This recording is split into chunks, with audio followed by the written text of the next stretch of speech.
Hey guys, welcome back to our channel. मैं आपका दोस्त या बड़ा भाई कुणाल सिंह। तो यार आज इस वीडियो में हम बात करेंगे श्योर पॉइंट्स फॉर लॉ। अब लॉ एक ऐसा सब्जेक्ट है जिसमें बहुत ज़्यादा प्रॉब्लम आती है और बहुत ज़्यादा बच्चे फेल होते हैं। मैं भी अपनी पहली अटेम्प्ट में लॉ में ही फेल हुआ था। सबसे पहली बार जब मैं फेल हुआ था तो लॉ की वजह से ही और लॉ में फेल हुआ था। तो यार कैसे मैंने लॉ को टैकल किया, किस तरीके से मैं लॉ में एग्जेम्पशन ऑलमोस्ट स्कोर कर ही ली थी। मैंने 57 मार्क्स थे मेरे लॉ में एंड एडवांस अकाउंट्स में 59 थे, तो दोनों में ऑलमोस्ट मैंने एग्जामेशन स्कोर कर ली थी। तो किस तरीके से मैंने ये चीज़ अडेप्ट करी, किस तरीके से मैंने आगे अपनी अप्रोच रखी, क्या क्या मैंने पॉइंट्स का ध्यान रखा, ठीक है। तो उन सब चीज़ों के बारे में अपन बात करेंगे आज। So let's start with the points. मैं टू द पॉइंट बात करूंगा। सबसे पहला और सबसे सबसे सबसे important point for every theory subject, that is writing practice. अगर हम लॉ के अंदर या हम किसी और थ्योरी सब्जेक्ट के अंदर राइटिंग प्रैक्टिस नहीं करेंगे तो ट्रस्ट मी कुछ नहीं होने वाला। हम कितना भी कॉन्सेप्ट को पढ़ ले, हम कितना भी प्रोविजन को पढ़ ले, हमारे पास कोई सा भी सेक्शन नंबर क्यों ना याद हो, कोई फायदा नहीं होने वाला। आप आंसर शीट में आंसर लिख ही नहीं पाओगे। आपको केस स्टडी भले ही समझ में आ जाए लेकिन आप आंसर उसका नहीं लिख पाओगे बिल्कुल भी, ठीक है। तो इसलिए सबसे ज्यादा जरूरी चीज क्या है? Writing practice. अब भैया राइटिंग प्रैक्टिस की किस चीज की करें, कहां से करें, ये तो बता दो। तो सबसे पहली चीज क्या है? राइटिंग प्रैक्टिस जो है, आप ज्यादा से ज्यादा कोशिश करना है केस स्टडीज की राइटिंग प्रैक्टिस करो। केस स्टडी जैसे समझ में आया, अब उसका आंसर कैसे प्रेजेंट करना आंसर शीट में, उस चीज़ों के बारे में आपको लिखना होगा। सबसे पहली चीज़ आईसीआई मॉड्यूल के ही क्वेश्चन आंसर्स को करने की कोशिश करना, और साथ ही साथ एक्स्ट्रा में बोलूंगा आरटीपी और प्रीवियस ईयर क्वेश्चन पेपर को। और कुछ करने की जरूरत नहीं है, कहीं और से किसी की क्वेश्चन बैंक उठा के कर रहे हो, नहीं, कोई फर्क नहीं पड़ता। देखो यार बहुत ही सिंपल है। लॉ के अंदर आंसर लिखने का एक फॉर्मेट है, एक तरीका है। अब आप उस तरीके को फॉलो करके 10 क्वेश्चन करो, 1000 क्वेश्चन करो, डजेंट मैटर। आपको बस वो तरीका आना चाहिए कि मुझे किस तरीके से लिखना है आंसर को। अब किस तरीके से लिखना चाहिए? सीधे सीधे 3 स्टेप्स हैं। सबसे पहले प्रोविजन लिखो।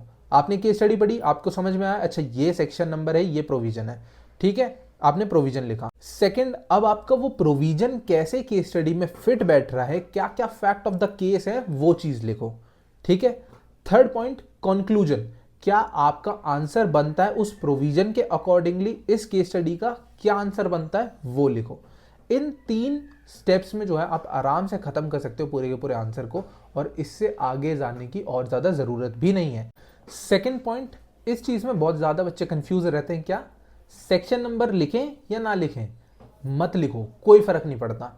सच में बता रहा हूं, ज्यादा से ज्यादा फोकस करो प्रोविजन पे रादर देन सेक्शन नंबर पे। मेरी आंसर शीट खोल के देख लेना, मुश्किल से कुछ जगहों पे सेक्शन नंबर लिखे हुए हैं जो कि मुझे 100% याद थे।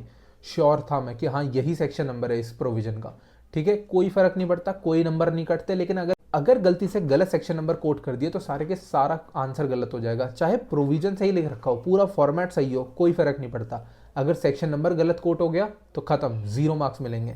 तो इसलिए कोशिश करो सेक्शन नंबर को इग्नोर भी कर सकते हो चाहे तो, और अगर याद हो, 100% श्योरिटी हो, तभी कोट करना सेक्शन नंबर को। कोई जरूरत नहीं है वरना सेक्शन नंबर को कोट करने की। थर्ड पॉइंट, आईसीआई मॉड्यूल और study material is more than enough.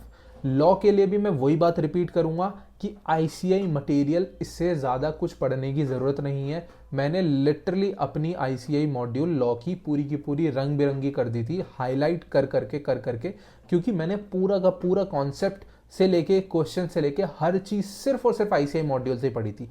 Fourth point, काफ़ी मुश्किल चीज़ करने की वाली, सिलेबस कवरेज। आई नो बहुत डिफिकल्ट है पूरा का पूरा कंपनीज एक्ट कवर करना, फिर और अपना फेमा कवर करना, इंटरप्रिटेशन ऑफ स्टैट्यूट्स कवर करना। आई नो बहुत डिफिकल्ट है, बट यार करना तो पड़ेगा, करना तो पड़ेगा ही पड़ेगा, और कोई ऑप्शन है नहीं हमारे पास, ठीक है। और अदर लॉज को हल्के में मत लेना। अदर लॉज बहुत अच्छा खासा नंबर होल्ड करके रखते हैं, उनको सॉल्व करना भाई, उनकी अंडरस्टैंडिंग लेना, उनकी कॉन्सेप्ट क्लैरिटी लेना, उनके क्वेश्चंस को सॉल्व करना। हम लोग कंपनीज एक्ट में इतना खो जाते हैं कि हम अदर लॉज को भूल ही जाते हैं कि यार 40 नंबर का वो भी तो है, उस पर भी तो फोकस करना है।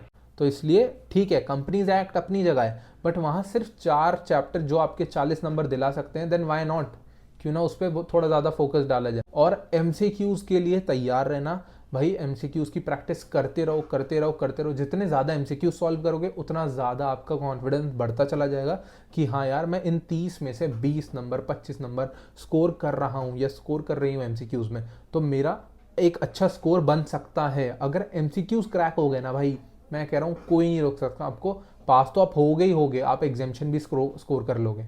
Fifth point and the game changer one, that is revision. Revision is so mandatory, so important, और रिवाइज करते रहो एज मच एज पॉसिबल, करते रहना रिवाइज, क्योंकि थ्योरी सब्जेक्ट है, आज पढ़ोगे कल भूल जाओगे, कल पढ़ोगे परसों भूल जाओगे, ये चलता रहेगा। हर थ्योरी सब्जेक्ट में हमारे ये चलता ही रहता है, हम इसमें कुछ नहीं कर सकते। बट आप अगर बार बार आप हर हफ्ते लेके बैठोगे, हर तीसरे दिन लेके बैठोगे, कोई भी एक पर्टिकुलर चैप्टर आपने खत्म किया, अगले हफ्ते उसका एक रिवीजन लगा लो 2 घंटे बैठ के, उसको रिवाइज करो ज़्यादा से ज़्यादा, ठीक है। तो रिवीजन जो है वो बहुत बड़ा रोल प्ले करता है आपका क्लियर करने में एग्जाम्स। आप कोशिश करो 2 से 3 बार एटलीस्ट रिवाइज करके जाना भाई, उससे कम तो मत करना, एटलीस्ट 2 बार तो करना ही करना, मिनिमम से मिनिमम 2 बार तो रिवाइज करना ही करना। And last but not the least, believe in yourself, अपने अंदर भरोसा रखो, अपने आप के ऊपर भरोसा रखो, आप आराम से क्रैक कर लोगे, सब कुछ ईजिली हो जाता है जब आप अपने आप के साथ ऑनेस्ट होते हो, आप हार्डवर्क करते हो, आप डिसिप्लिन रहते हो, और आप कंसिस्टेंट रहते हो। Consistency is the key to success, वो बहुत ही बड़ी और एकदम सही बात है। अगर कंसिस्टेंट रहोगे, शायद टाइम लगेगा बट हो जाएगा, रुकोगे नहीं। इवन अगर मन भी नहीं करता है ना, तो यार पढ़ने बैठो, you need to show up every day. आपको वो बोरिंग काम हर रोज करना होगा। कई बार ऐसा होता है मन नहीं करता है, कई बार मेरा मन होता है वीडियो नहीं बनाने का, लेकिन मैं तब भी बनाता हूँ, एटलीस्ट मैं लिखता हूँ, मैं एडिटिंग करता हूँ, आई डोंट केयर, मुझे अगर मेरा मन नहीं है तो भी मुझे करना होगा वो चीज़, तभी मैं शायद उस चीज़ में या किसी भी चीज़ में लाइफ में सक्सीड कर पाऊंगा। अगर मैं मन के हिसाब से चलता रहूँगा तो कुछ होने वाला ही नहीं है लाइफ में। किसका मन करता है यार पढ़ाई करने का, किसी का मन नहीं करता पढ़ाई करने का, बट पढ़ाई करनी पड़ेगी। पढ़ाई इज़ द ओनली सोर्स जिससे आप अपनी लाइफ में बहुत सारी हैप्पीनेस ला सकते हो और बहुत ज़्यादा प्राउड भी फील करोगे अपने ऊपर। Okay, so that's it from this video. I hope you like this video. Do like, share, comment and subscribe to our channel. Subscribe कर देना यार, मेरे को बहुत मोटिवेशन मिलती है, बहुत खुशी मिलती है जब भी एक भी सब्सक्राइबर बढ़ता है, मेरे को एक नई वीडियो बनाने की मोटिवेशन मिलती है। So do subscribe and definitely you can follow me on Instagram, मैं वहाँ पे भी सरकास्टिक फनी कंटेंट डालता रहता हूँ। And you can join my Telegram group as well, and on my LinkedIn you can connect with me there, and definitely you can book a session on Topmate with me. मैंने वहाँ पे कोई cost नहीं रखी है। आपकी कोई भी प्रॉब्लम हो रिलेटेड एग्जाम्स और अदर थिंग्स, आप आराम से डिस्कस कर सकते हो। मैं आपको शायद हेल्प कर पाऊँ किसी भी तरीके से, छोटी से छोटी, बस वही मेरे इंटेंशन है। That's it. So thank you so much for watching. जय श्री राम।